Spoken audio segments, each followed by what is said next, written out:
آج کی interesting video میں میں آپ کو بتاؤں گی کہ کیسے 3 بچوں کی بھوکی ماں زنا کے لیے مجبور ہو گئی۔ سب سے پہلے ہمارے چینل کو سبسکرائب کریں اور ویڈیو کو لائک کریں، شکریہ۔ ایک دفعہ کا ذکر ہے کہ 2 دوست جن میں بہت پیار اور الفت تھی۔ پیار اس قدر تھا کہ دونوں کی کوئی بھی بات ایک دوسرے سے پوشیدہ نہ تھی۔ ایک دوست کی کیفیت اور پوزیشن یہ تھی کہ وہ اپنے ہاتھ کو آگ کے اندر ڈال دیتا تو آگ اس کے ہاتھ پر اثر نہ کرتی۔ دوست نے پوچھا کہ یہ بتا، تو آگ کے اندر جلتے ہوئے انگاروں میں ہاتھ ڈال لیتا ہے لیکن آگ تیرے ہاتھ پر اثر کیوں نہیں کرتی؟ وجہ کیا ہے؟ دوست نے کہا، بڑی طویل داستان ہے، پھر کبھی سنائیں گے۔ دوست نے کہا، نہیں، یہ کیا دوستی ہے؟ دوست بھی بناتا ہے اور راز بھی چھپاتا ہے۔ دوست تو وہ نہیں ہوتا جس سے راز پوشیدہ ہوں، دوست تو وہ ہوتا ہے جو راز نہیں چھپاتا۔ بتا کیا بات ہے؟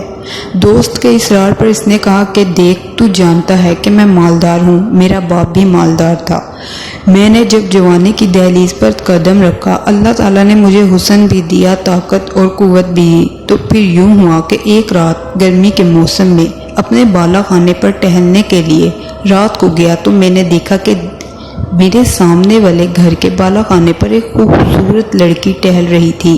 اس کا چہرہ چاند میں ایسا چمکتا نظر آیا کہ میں دل دے بیٹھا، مجھے اس سے پیار ہو گیا۔ میں نے اس سے کہا کہ لڑکی، میں تیرے قدموں میں دولت کے انبار لگا دوں گا، بس میں جو چاہتا ہوں تو وہ کر لے۔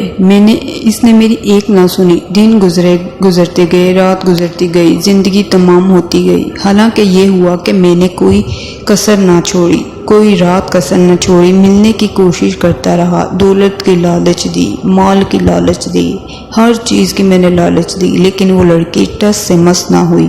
اس نے میری ایک نہ سنی۔ چند دنوں بعد اس کے غریب گھرانے میں شادی ہو گئی، اس کے 3 بچے ہو گئے۔ ایک وقت ایسا آیا کہ ہمارے علاقے میں قحط سالی چھا گئی۔ میرے والد نے مجھ سے کہا کہ بیٹے، اس وقت غریب بھوکے مر رہے ہیں، تو اناج اور کھانے پینے کی چیزیں لے اور غریبوں میں تقسیم کر۔ میں بیٹھا ہوا تھا اور لوگوں کو کھانے پینے کی چیزیں تقسیم کر رہا تھا۔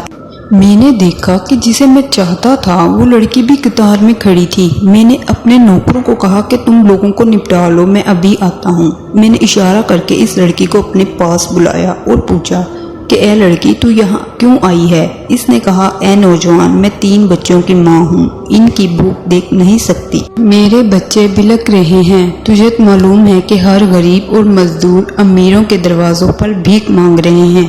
بچوں کا تڑپنا مجھ سے دیکھا نہیں گیا، میں تیرے دروازے پر آ گئی، خدارا میری کچھ مدد کر دے۔ اس نوجوان نے کہا، میرے دل میں خیال آیا کہ آج یہ مجبور ہو کر آئی ہے، میں اس کی مجبوری کا بھرپور فائدہ اٹھاؤں گا۔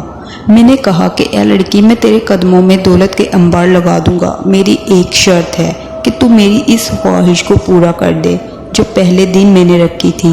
یعنی کہ اس نوجوان نے اس لڑکی کو زنا کی دعوت دی، ورنہ سن لے، سب کو سب ملے گا اور تجھے کچھ نہیں ملے گا۔ اس لڑکی نے کہا، اللہ سے معافی مانگ، لذت کے لیے گناہ مت کر، لذت چلی جائے گی اور گناہ باقی رہے گا۔ اس نوجوان نے کہا، زنا کر یا پھر پلٹ جا۔ وہ پلٹی اور جب وہ واپس مڑی تو بچوں نے کہا کہ ماں بھوک لگی ہے۔ اس نے تسلی دی، پھر بچوں کو کی طرف دیکھ نہ سکی اور پھر پلٹی، پھر آئی اور کہا، خدا کے لیے رحم کر۔ نوجوان نے کہا، میری خواہش پوری کر ورنہ تیری مدد نہیں ہوگی۔ جب پھر تیسری بار لوٹی تو بچوں نے کہا، ماں یا تو ہمارے لیے کھانے انتظام کر یا ہمارا گلا گھونٹ دے۔ پھر اس نے سوچا کہ چلی جاتی ہوں، زنا کر لیتی ہوں، پھر خدا سے معافی مانگ لوں گی، بچوں کی جان تو بچ جائے گی۔ پھر وہ اس کے کمرے میں گئی اور کہا، خدا کے لیے رحم کر۔ نوجوان نے کہا، میں نے کہا کہ تو میری خواہش پوری کر دے، میں تیری خواہش پوری کروں گا۔ جب لڑکی کے منہ سے نکلنے لگا کہ میں تیار ہوں تو اس کے دل کے اندر خوف خدا پیدا ہو جاتا ہے اور اس کے ذہن میں خیال آتا ہے کہ رسول صلی اللہ علیہ وسلم نے فرمایا کہ جو اللہ کے ڈر سے گناہ چھوڑ دے، اللہ تعالیٰ اس کو ایسی جگہ سے روزی دیتا ہے کہ جس کا اسے وہم و گمان بھی نہیں ہوتا۔ اس نے کہا، اے نوجوان، سن لے، اپنے ایک بچے کو تڑپ تڑپ کر مرتا تو دیکھ لوں گی لیکن کبھی اپنے اللہ کی نافرمانی نہیں کروں گی۔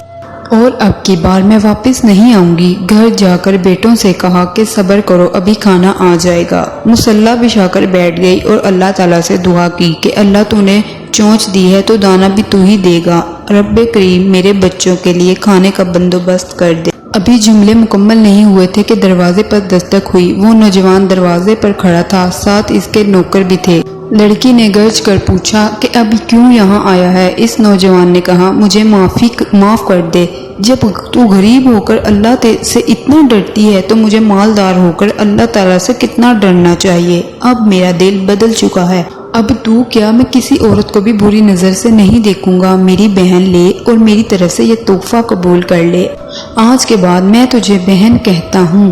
لڑکی نے کہا رک جا، پھر شکر کا سجدہ کیا اور دعا کی کہ اے اللہ، اگر یہ اپنے قول میں سچا ہے تو اس پر دنیا کی اور جہنم کی آگ حرام کر دے۔